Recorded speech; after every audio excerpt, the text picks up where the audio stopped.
The age of addictions. Addictions have always been a thing in this world, and it's inevitable people get them. Each generation has had a different set of ones affect them more compared to the next. Boomers were more addicted to cigarettes and alcohol, being the victim of the tobacco industry and having them pay off. It's crazy, right, with the boomers, because if you go back and look at the old movies, that's all you see with like teenagers or whatever, smoking cigs or like alcohol. Like, you know, this night work's kind of rough, isn't it? That's right. But a camel's always a pleasure. Yes, Camel. folks, the pleasing mildness of a camel is just as enjoyable to a doctor as it is to you or me. But hey, That's crazy how they had commercials like that back in the day, and then a doctor is smoking a Camel was crazy. good. They made it for that stress by beating their millennial children for asking them to get a toy. Millennials and Gen X are more addicted to alcohol and prescription drugs, and also posting the most cringe content you'll ever see on TikTok. Yeah, this is ridiculous. You know what? If they're having fun on their side of the internet, I'm happy for them. And of course, we end up with the dump of all that, which is Gen Z. But I think we're kind of different because before you had to do a little more searching in the past generations to get that addiction. You know, like have the money to buy a cigarette or alcohol. But now because of the digital age, it's made it almost impossible for Gen Z to not have an addiction. The amount of people in Gen Z who just have an addiction casually and we act like it's normal is kind of insane. We were the first test group of the internet's effect on a younger generation, and now that everyone's on the internet 24/7, like 90% of people have an addiction because of the internet. So I want to talk about all the ones that even the internet now is an addiction to the older people. Push and more amplified with us, I would say. And we could start off with food. Okay, food didn't start with us, and Gen Z isn't even the fattest generation. But because of online ads and social media ads, it's very easy to push. We haven't even What do y'all think the most common addiction is, like right now in this time area, in this time that we in? What do y'all think the most common addiction is? to the thought of how many food delivery apps we have. Bro, growing up, I remember the most you could deliver to your house was a pizza. It would be late night, and if you were craving something and didn't want to drive to an actual physical location. Wait, hold on. A pizza and Chinese food. Chinese food used to deliver too. I had to order some Domino's or Papa John's. I know it had to suck working at one of those places back then, though. Because the amount of prank calls that would go viral on YouTube of people just trolling them was astronomical. Like this channel, Ownage Pranks, used to go A1 back in the day. Bro would spout the most stereotypical racist accent to a worker I don't remember their day. And you don't even need the delivery apps anymore. If you just download the fast food apps, they get it delivered for you. You know, you got your Chick-fil-A's, McDonald's, Taco Bell, Food, Chipotle. What? Yeah, believe it or not, that was a real delivery service app until it got taken down. I wonder how such a family-friendly thing could violate Apple's terms of service. And if you download one of these food apps, you can save like half your costs by using them. They make it easier than ever to get big backed because they'll give. It's almost like it conditions you to be overweight, to be unhealthy, out of shape, everything. Best deals ever that for some reason they don't offer if you don't order on the app. And quarantine at my biggest back is I was trapped. Yo, I ain't gonna lie, that is one of the funniest memes ever. The Jonathan made that junk is funny. App getting a free large fry with a $1 purchase. You got with 2 million McDonald's points who order basically every day. I ain't even gonna lie. That McDonald's app come in handy when you ain't had nothing. I'm just being real. When you ain't had that much money, that McDonald's app come in handy, man. The past 4 years. At that point, do you get to meet Ronald McDonald or something? Because that has to deserve some type of reward. 2 million TikTok points gotta is be crazy. the biggest influence for food nowadays, though. Because how many times have you seen a food spot on TikTok and it's near you? And you think to yourself, well, damn, now I gotta try to see what the hype is.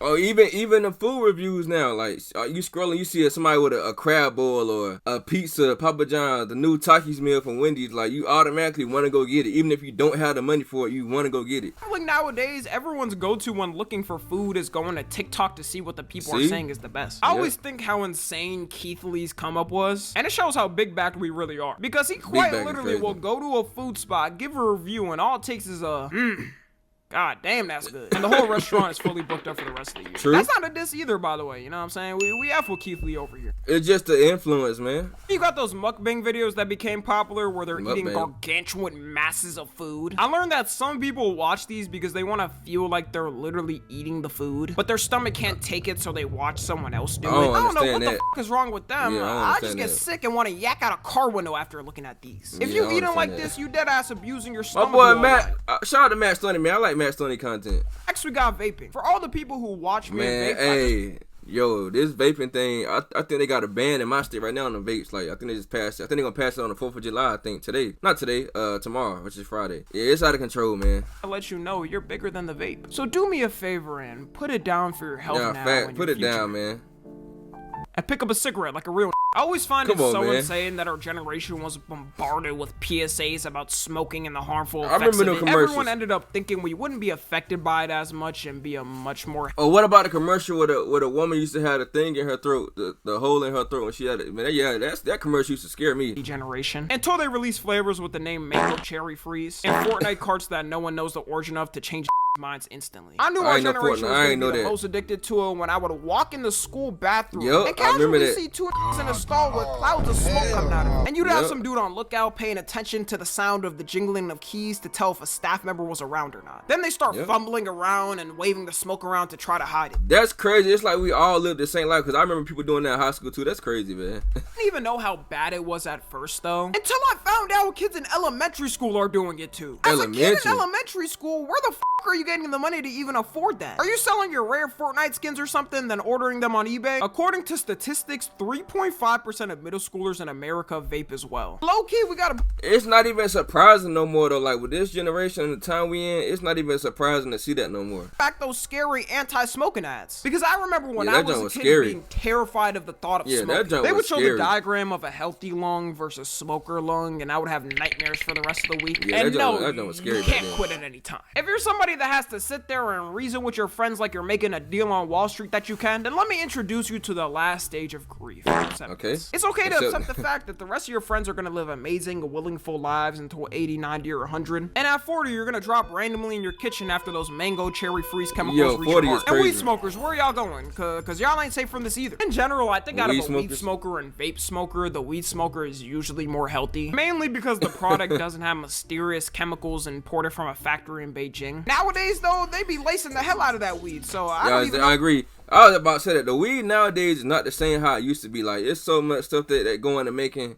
how they do the weed now and all the dispensaries and all that. Everything is not like how it used to be back in the day. Anymore. You could be picking up what you think is some regular Zaw from your local dealer, and it ends up being laced with fent, raccoon, and pee. The most annoying thing about weed smokers is they do the same thing as vape smokers, saying they can quit at any time, but they'll also argue with you, saying it makes them more productive. And they'll bring up successful people that do it as an example, like, I don't know, Snoop Dogg or Wiz Khalifa. Yeah, I don't know why they bring up, people always do this, like that's everybody go to, but you're not them though. You don't have the work ethic they have. You know what I'm saying? Like, person saying it though, 99% of the time is never productive. Like, you ask them what they did through the week, and it's take a shower once, rage on Valorant, goon to Sophie Rain, then smoke 7 times. If you're not one of those productive people using it, then you can't say it. And you'll also never be as productive as someone sober in that time. It's so bad, you got who will work the whole week, then half of their paycheck is going to some rolling papers in that flight duck pack. And you got people that even smoke, go on break and smoke in the car. Like, it's out of control. The weed, man, I don't know why it's so addicting now. Like, I don't know. The reason why the rise of addictions in smoking weed is because it's so easy to access nowadays. They got whole apps meant to deliver strains to people, and you can go on Snapchat and casually see 10 dealers in a 1-mile radius. Back then, people were scared of getting caught, especially when the internet wasn't a thing. Plus, it was a lot more penalized, so people didn't take the risk. Next, we got gooning. I already made a whole video on this.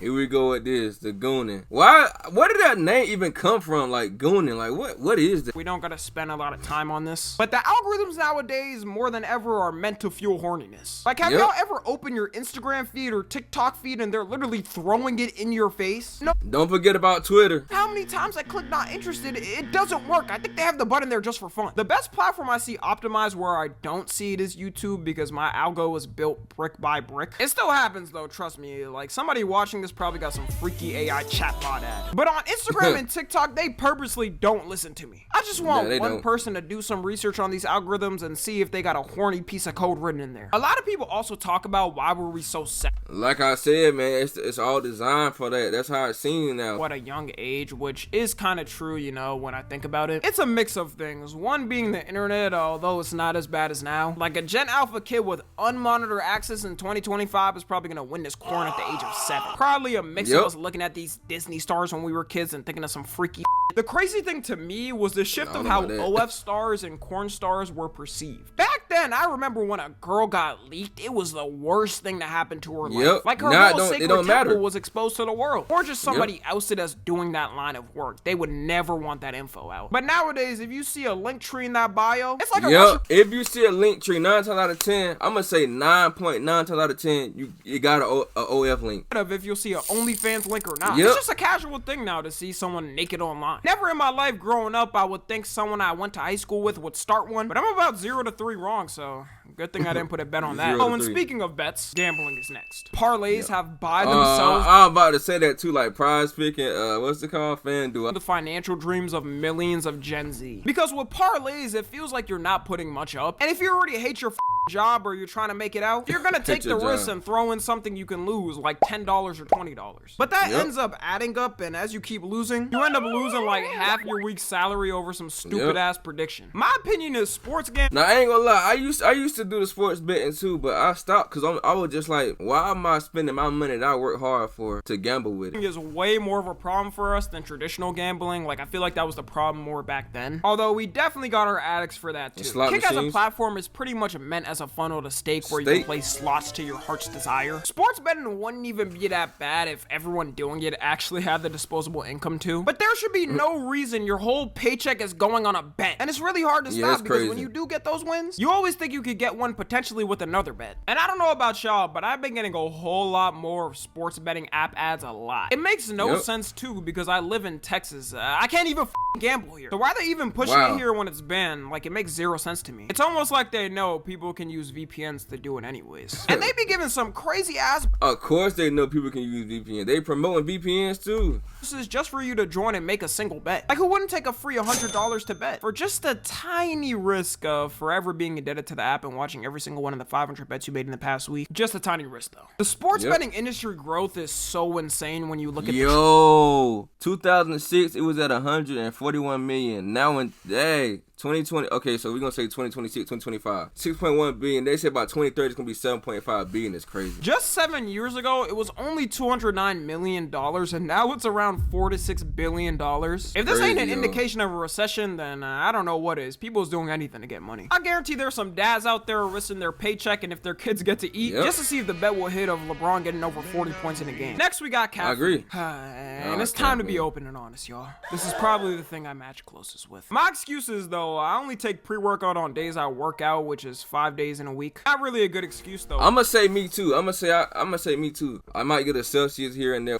But trust me, I can quit anytime. I just need a little powder sprinkled in my toothpaste to get my bones jolting. Caffeine addiction is probably the easiest one to get. Powder sprinkled in my toothpaste. Wow, man. Because when you're tired in a day and need a little boost, it's one of the few legal substances you can take to boost your energy. Sadly, they banned the original Coke formula, but I've heard there's ways to get around it. It also doesn't help that on TikTok, people will post their favorite coffee recipes or drink they got at Starbucks. Then people run to the store to get I like 7 Brew, but I don't drink the coffee. I like more like their lemonades and teas. Same one to see what the hype is about. Everybody all of a sudden also started drinking matcha and making matcha everything. Matcha coffees, matcha pancakes, matcha noodles. What about even the Dubai chocolate? That's a thing now too. A couple of years ago, would have seen something like this and fried you on the internet for real. Having it. But now all you gotta do is post the trying matcha noodles on TikTok and people will love it just because it's matcha. Where the did all this matcha talk come from though? Like matcha is cool to me, but how did they get to the point where we're facing potential global shortages of it because everyone's having it? Also,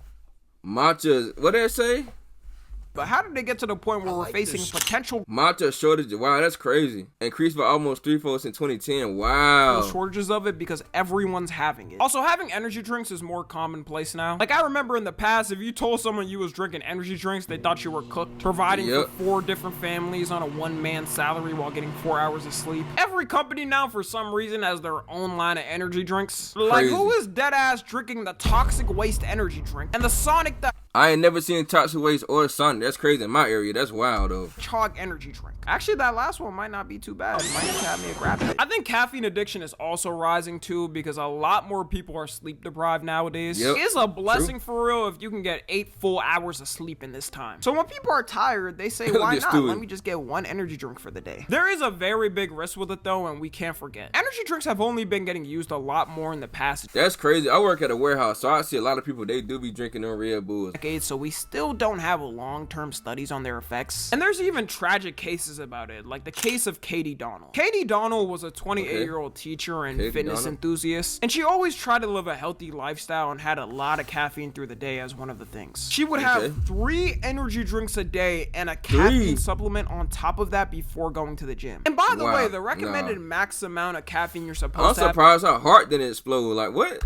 Day is 400 milligrams. Depending on how much caffeine those drinks had, she could have been having like 2x or 3x the daily limit. But even if they were smaller amounts, I think we can all agree that just the sound of having 3 energy drinks a day is insane. And in 2021, Katie had a heart attack and had to be put in the hospital. I'm about to say, I'm surprised she didn't like you know what I'm saying, her heart didn't explode. Later, she sadly passed away from the effects of it. So if you're near having 3 drinks a day, RP.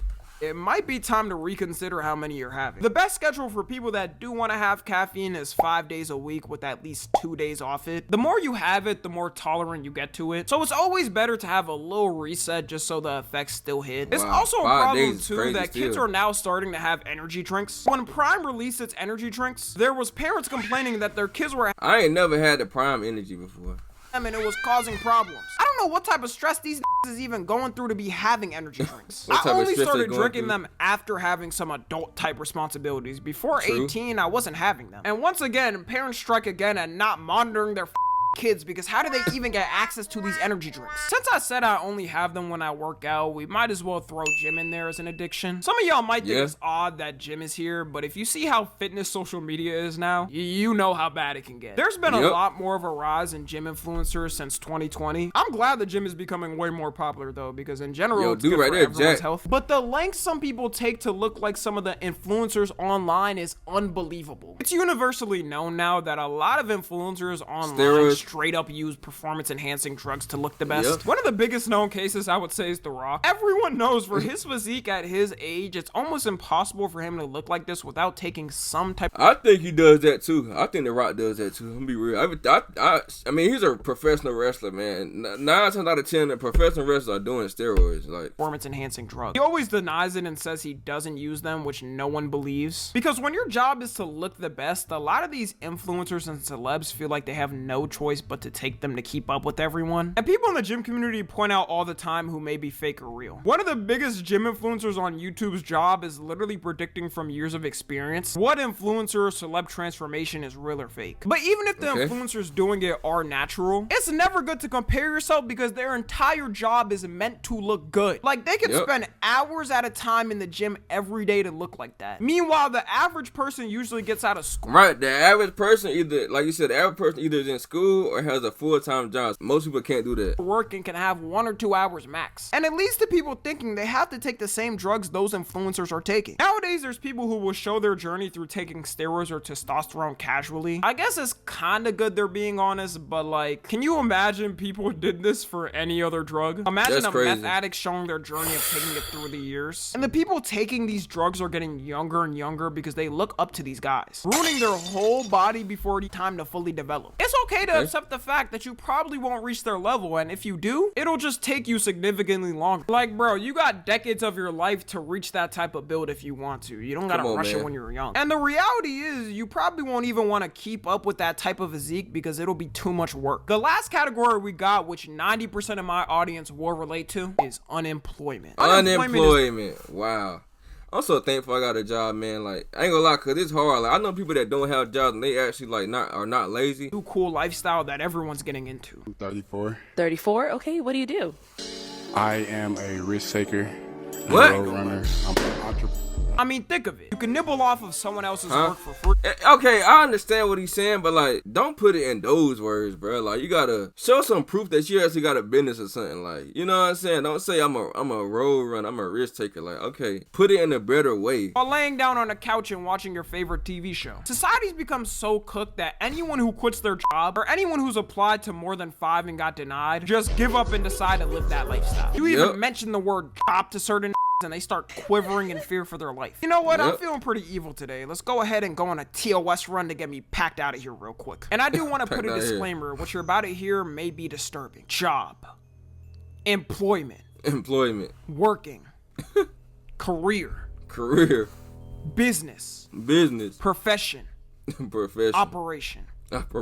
I feel free being able to say what I want. I feel like the world is in the palm of my hand. For some reason, even though it feels like no one is getting a job now, we're actually reaching low levels of employment, well, at least compared to 2020. Moment of silence for all my who were looking for a job during COVID. Glad that wasn't me, because God knows where I would be right now. The thing that's doomed Gen Z is as soon as finally started to get their degrees and get ready for the real world, AI had to advance at levels we never thought possible. I might have to make a video on just this alone. Man, we all thought AI would take jobs like fast food and have robots flipping burgers, but that's it. Now you got AI that can code entire websites for free. You got AI that... I always thought AI was going to do what it's doing right now. Like, I always thought that it was going to take over more than what it was expected to do. Automatically run YouTube channels and generate them unlimited money. And for us, it was a big rush of people getting STEM degrees because everyone was saying that was the speed run to get a 6-figure job. It's great to know that all those degrees are completely useless now that those jobs are taken by AI. So no wonder everyone's giving up and are embracing their unemployment. And when GTA 6 drops, mark my words, will quit their jobs just to have time to play this once in a lifetime. That's crazy. I ain't gonna lie, when GTA 6 drop, GTA 6 is gonna hold a lot of people back from what they want to achieve in life. I'm just being real. That's the realest way I can say it. I'm truly scared for the job market in that moment. Hospitals are gonna be empty from doctors and nurses trying to finish the GTA 6 storyline. So anyways, that's about it. If you don't align close to any of the things I mentioned, then congrats, you're one of the special ones. Follow me on Twitter, Instagram, and TikTok. As always, I love you guys consensually. And until next time, I'm out. Alright, y'all. That's it for the video, man. Shout out to Tommy, man. That was a great breakdown on the story of addiction, man. I really enjoyed that video. Y'all let me know what y'all thought about the video. Every timeline had a addiction, and it just like, it feel like now ours is more stronger than anybody's timeline because of the internet. But yeah, hope y'all had a great day, man. It's your boy. I'm out.